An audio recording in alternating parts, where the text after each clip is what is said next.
आज की वीडियो एक डिमांडेड वीडियो है, रिक्वेस्टेड वीडियो है। आज से कुछ दिन पहले कुछ फार्मर्स भाइयों ने मुझसे रिक्वेस्ट की थी कि डिवर्मिंग के बारे में कुछ डिटेल्स चाहिए उनको। तो कल भी मुझसे एक फार्मर ने पूछा कि डिवर्मिंग का प्रोसीजर क्या है। तो इस टॉपिक को कवर करना मुझे बहुत ज़रूरी लगा।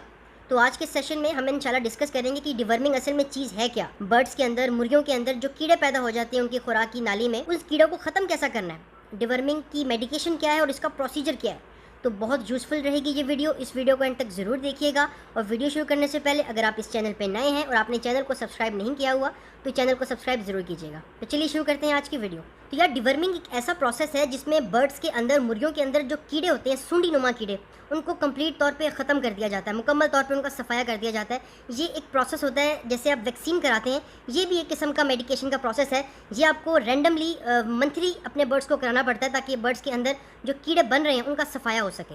ये कीड़े बर्ड्स के अंदर बनते क्यों हैं? असल में यार, अक्सर लेयर्स में और ब्रीडर्स में जो फ्लोर पे पल रही होती हैं कीड़े, उनमें ज़्यादा बनते हैं। ये बनते इस वजह से हैं जहाँ पे कमर्शियल फीड चल रही होती है और जहाँ पे सफाई का ख्याल नहीं रखा जाता, यानी जहाँ पे कमर्शियल के साथ साथ अनहाइजीनिक कंडीशंस होती हैं और बर्ड फ्लोर पे रेयर कर रहा होता है, पल रहा होता है, तो वहाँ पे डिवर्मिंग करानी ज़रूरी होती है। वहाँ पे वर्म्स खुराक की नाली के निचले हिस्से में, यानी पोटे में, और पोटे से नीचे जो आंतों का हिस्सा शुरू होता है, वहाँ पे कीड़े बनना शुरू हो जाते हैं। सूंडी नुमा कीड़े होते हैं और जब इनकी मिकदार ज़्यादा हो जाती है तो ये आपको मुर्गियों की जो बीट है उनमें नज़र आना शुरू हो जाते हैं एक ज़्यादा अमाउंट में। तो ये कीड़े असल में बर्ड के लिए नुकसान करते कैसे हैं, बर्ड को नुकसान किस तरह पहुँचाते हैं? बर्ड जब खुराक खाता है, खुराक के अंदर जितनी न्यूट्रिशन होती है, जितनी गज़ाइयत होती है, ये सूंडियाँ, ये कीड़े जो हैं बर्ड को वो गज़ा अपने अंदर एब्जॉर्ब नहीं करने देते, बल्कि खुद कर लेते हैं। यानी बर्ड फीड खा तो रहा होता है, अपने अंदर लेके जा तो रहा होता है, मगर वो फीड सिर्फ और सिर्फ कीड़े इस्तेमाल कर रहे होते हैं अपनी हेल्थ के लिए। कीड़े अपनी तादाद बढ़ाते जाते हैं, यानी वो फीड बर्ड को अवेलेबल नहीं होती, लेकिन कीड़े जो बर्ड के अंदर पल रहे होते हैं वो अपनी तादाद बढ़ाते जाते हैं, अपना साइज़ बढ़ाते जाते हैं। और जब ये कीड़े, ये सूंडियाँ एक नॉर्मल मिकदार में बढ़ जाते हैं बर्ड्स के अंदर, तो ये बर्ड को दो किस्म के नुकसान पहुंचाते हैं। तो पहली कंडीशन तो ये होती है कि बर्ड फीड खाना छोड़ देता है।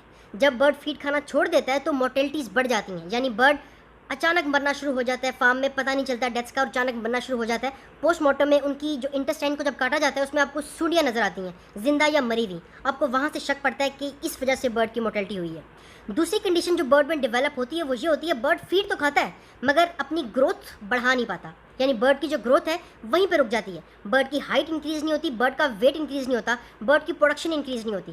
तो यहाँ पे आके सूंडियाँ बर्ड को नुकसान देती हैं, यानी जो बर्ड फीड खा रहा है, बर्ड उस फीड को अपने लिए यूटिलाइज़ नहीं कर पाता, मगर उसके अंदर जो कीड़े हैं वो अपनी मिकदार बढ़ाते रहते हैं, उस फीड को वो खाते रहते हैं। तो यहाँ पे आके बर्ड अपना नुकसान करता है। यानी इन शॉर्ट अगर मैं दूसरे अल्फाज में कहूँ तो बर्ड का जो न्यूट्रिशन सिस्टम है, अंदर बर्ड का जो खुराक का सारा सिस्टम है, वो सारा तबाह हो जाता है। तो यार, ये जो कीड़े हैं, ये जो सूंडियाँ बर्ड के अंदर बन जाती हैं, ये वहाँ बनती हैं जहाँ बर्ड फ्लोर पे पल रहा होता है, जहाँ कमर्शियल फीड का इस्तेमाल ज़्यादा होता है, जहाँ पे हाइजीनिक कंडीशंस नहीं होती, सफाई का ख्याल नहीं रखा जाता, वहाँ पे ये वर्म्स और कीड़े बन जाते हैं बर्ड्स के अंदर। तो इन वर्म्स को बॉडी से निकालने में, बॉडी से रिमूव करने में एक प्रोसीजर लगता है, मेडिकेशंस लगती हैं। इस प्रोसेस को डिवर्मिंग कहा जाता है, यानी डिवर्मर एक मेडिसिन का ग्रुप है, वो इस्तेमाल किया जाता है इन वर्म्स को बॉडी से निकालने के लिए। जिन फार्म्स पे मंथली बेसिस पे फ्लशिंग की जाती है 7 to 10% शुगर सोल्यूशन से, वहाँ पे ये प्रॉब्लम इतना ज़्यादा एग्जिस्ट नहीं करता, क्योंकि मंथली फ्लशिंग करने से बर्ड का जो खुराक का सिस्टम है वो साफ़ होता रहता है, तो इतना ज़्यादा मौका नहीं मिलता कीड़ों को अपनी ग्रोथ बढ़ाने का। मगर जब आप फ्लशिंग हर मंथली बेसिस पे नहीं करते तो वहाँ पे कीड़े बर्ड के अंदर वाले बढ़ जाते हैं, अपनी तादाद बढ़ा लेते हैं, अपना साइज़ बढ़ा लेते हैं, वहाँ पे बर्ड बैठ जाता है। तो ऐसे में इन सूंडी नुमा कीड़ों को जिस्म से मुकम्मल तौर पे निकालने के लिए डिवर्मिंग की जाती है। तो मार्केट में बहुत से डिवर्मर्स हैं, बहुत सी मेडिकेशन है जो इस पर्पज़ के लिए इस्तेमाल की जाती हैं, मगर जब मैं किसी को पर्सनली रिकमेंड करता हूँ तो मैं एल्बेंडाजोल सॉल्ट का जेंटल आता है एक, वो इस्तेमाल करने को कहता हूँ।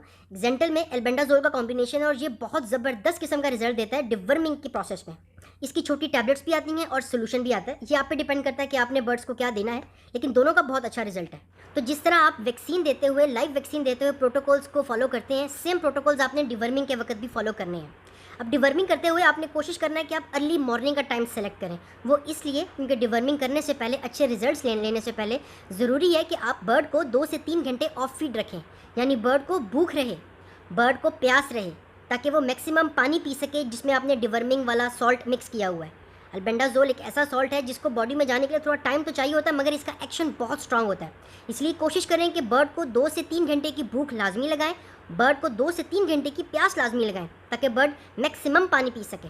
जैसे ही ये बर्ड पानी पिएगा, अल्बेंडाजोल सॉल्ट इसके अंदर जाएगा, कीड़ों को खाना शुरू कर जाएगा ये सॉल्ट, कीड़ों को मारना शुरू कर जाएगा ये सॉल्ट। आपको with in 5 to 6 hours result इसका मिल जाएगा। तो ये प्रोसेस था डिवर्मिंग का, जिसको आप फॉलो करके एक अच्छी और स्टैंडर्ड डिवर्मिंग अपने बर्ड्स पे कर सकते हो, और ये मंथली बेस पे की जाए तो रिजल्ट्स बहुत अच्छे मिलते हैं।